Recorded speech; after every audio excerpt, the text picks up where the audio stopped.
Welcome to a new video. I hope you had a great day. Let's take a look at some new tales from the call center. The first story is called Not Our Problem Anymore. I work as a customer service rep for a rather large mobile telephone provider. This call was actually a transfer to me from our external tech support line.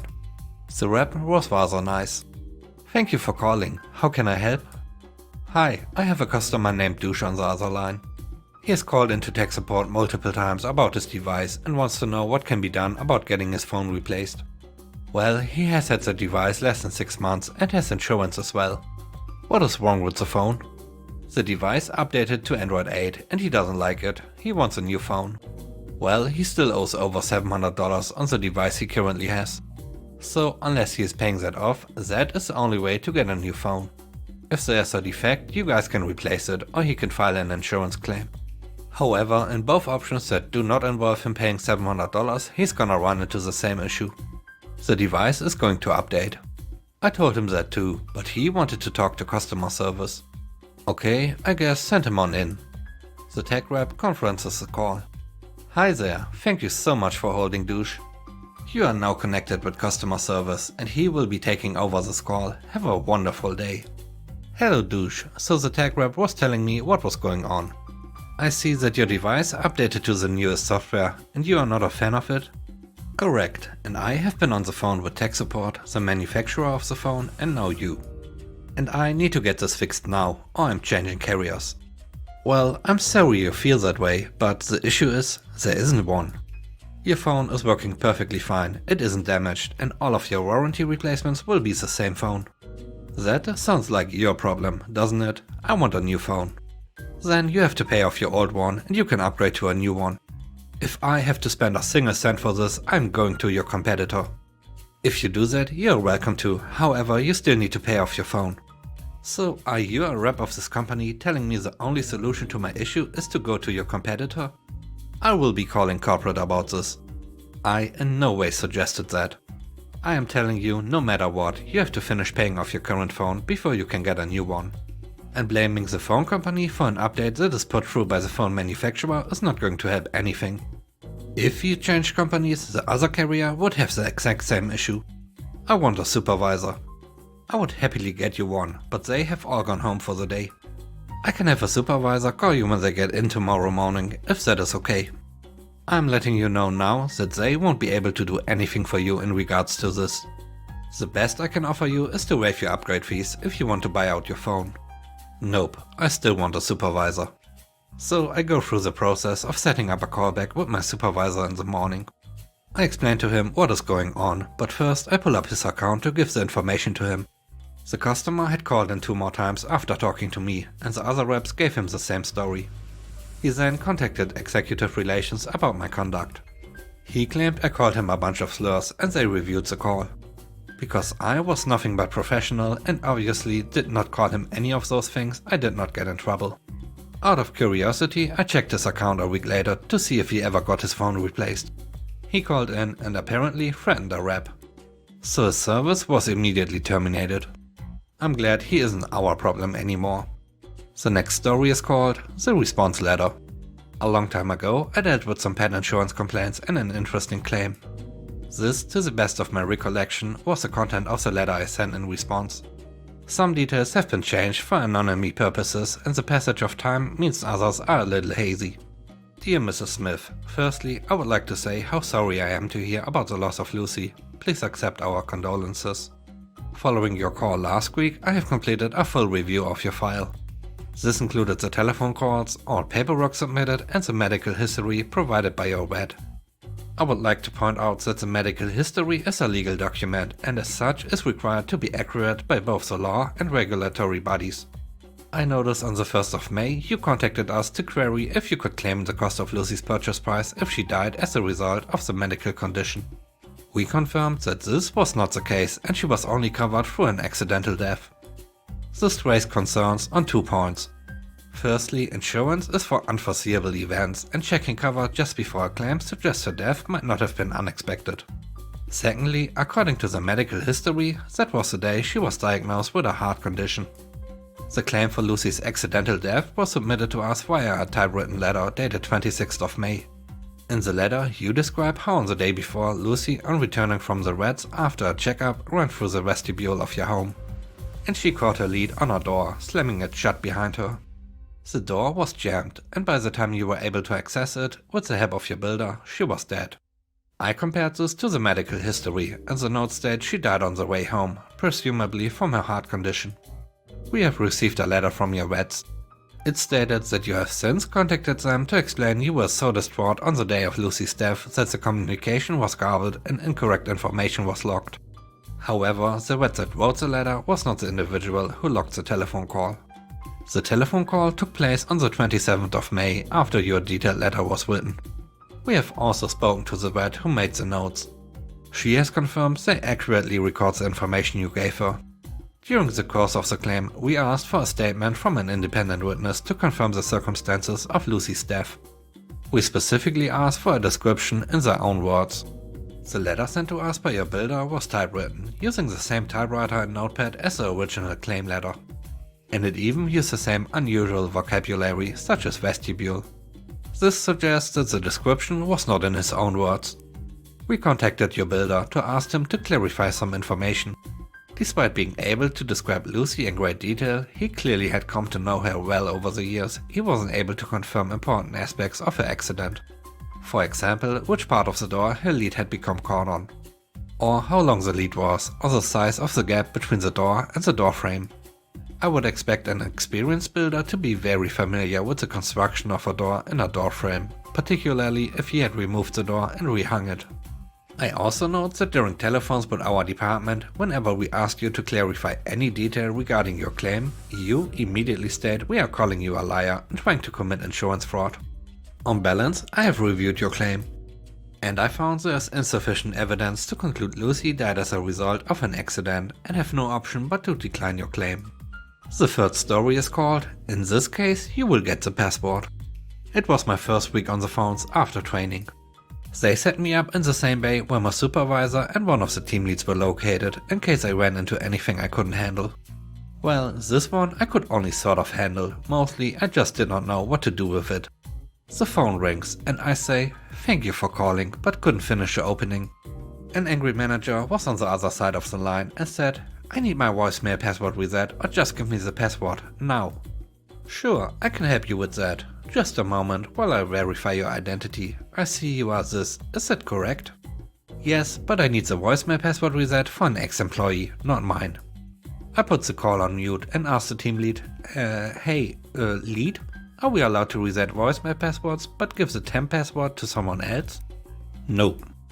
Oh, well, What's going on? I don't actually know. I take the caller off hold and say, we are not authorized to give the voicemail password out to employees who are not associated with the account. I need this done right now. This is impacting our clients. Just give me the password. He quit but left a very inappropriate outgoing voicemail message. We have external clients calling this line. We need to stop now. Can't you make the incoming calls go somewhere else? I was always feeling kinda bad for always bugging my team lead and assuming this is probably above his pay grade anyway. So I turned to my supervisor. Hey Soup, this manager says the ex-employee left an inappropriate message on the outgoing voicemail. They want me to reset the password and then give them the temp password so they can change it. Is that allowed? Dude, really? I wonder what it says. I don't know, but this lady is really insistent. She wants the password yesterday. Oh yeah, you just need to make sure they are actually the person's manager. Check the org chart. What's that number we are discussing? I give him the number, unmute the phone and ask for a few more seconds. The supervisor meanwhile pushes the speaker button and dials the extension. Okay manager, I've got the phone software open now. I just need a moment to reset that password.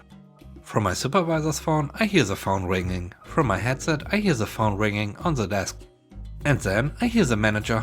Oh god lord, someone's calling. Somebody grab it before. At that moment I hear a soft whisper from my supervisor's phone. Then I hear a click, followed by the most hardcore adult movie I had ever heard at that point. I mean full on screaming and slapping bodies. It lasted the entire 180 seconds we were given to record messages on our voicemail. The look on my supervisor's face went from amused to mortified as he heard snickers and realized that everyone on the floor could hear that call.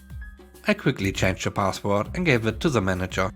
She hung up without so much as a thank you. The last story is called No Means No. Customer service, how can I help? Oh, hi, hello, sorry, I was on hold for so long. Hi, how are you? I thought to myself, oh god, finally, a decent customer. Almost end of the shift, haha.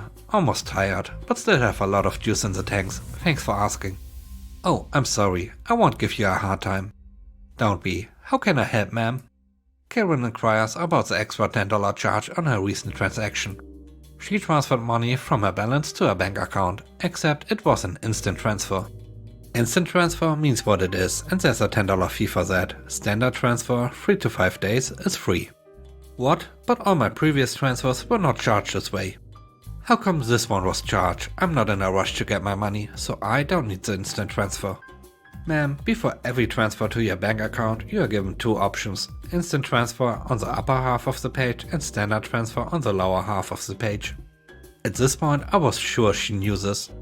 There was no way she could have missed it on the website. It's really obvious.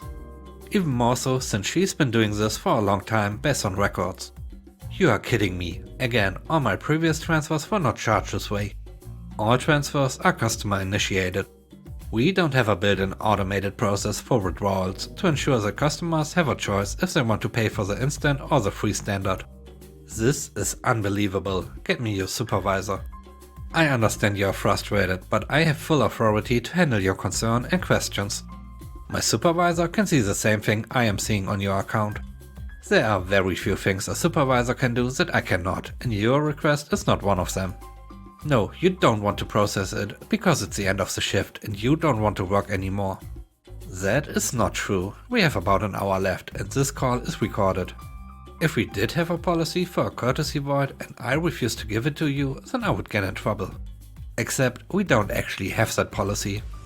But we will get fired if we did void the transaction fee because that is not allowed. I don't care. I would like to speak to a supervisor, please. No. I can give you the person 2 stages above the supervisor and no one can void it for you. It is against our policy. Here's what I can offer. If you can log into your account right now, I can walk you through and show you how to not do the instant transfer. I would like a supervisor, please. I already told you why I can't and won't give you one. Yes, I just have a question. Supervisor, please. What is the question? I tell the supervisor, not you. No, if you want an actual supervisor, I need to tell them why or what it is you need. And again, voiding a transaction fee is not a request a supervisor can grant. I believe you, but I'd still like a supervisor to make me feel better. I can make you feel better to make sure you won't have to go through this again. Let me walk you through or let me answer the question. We can do both. Supervisor, please. Thank you. At this point, I just can't handle the sheer Karenness anymore. I get up and go to my boss and explain. I kid you not, my boss laughed out loud and said, no, risk and fraud management will eat us if we voided that. That's not allowed. She wants a supervisor to make her feel better or whatever. Already told her we'd get fired if we did what she wanted. At this point, we're both laughing together. Nope, not gonna happen. I'm not taking this. Is she that stupid? It's obvious on the website. That's literally what I said. Well, not literally of course, but the website thing, yeah. The boss smirks.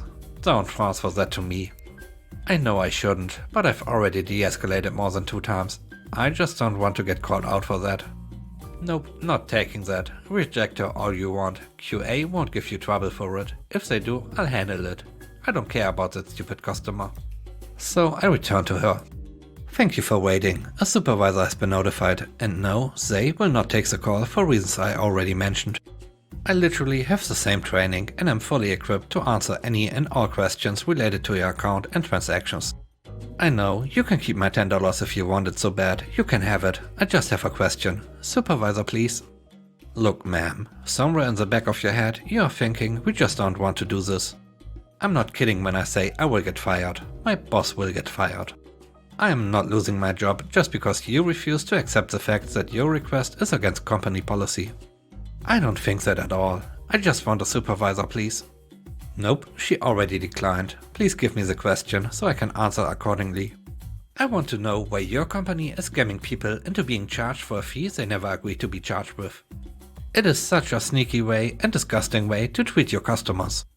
You initiated the transfer, ma'am. On that page, it is clearly written that there will be a 1% transaction fee for instant transfers. To elaborate, that 1% will not exceed $10. It has a cap of $10. So, even if you transferred $1,000 or $5,000, your 1% fee would still be locked to $10. It's not obvious at all. You can't do this to your customers. I just want a supervisor. You can call us tomorrow morning or in the middle of the afternoon, how many times you want. Depends entirely up to you. Do you even want my ID? You can report me for not giving the void. See if it gets you anywhere.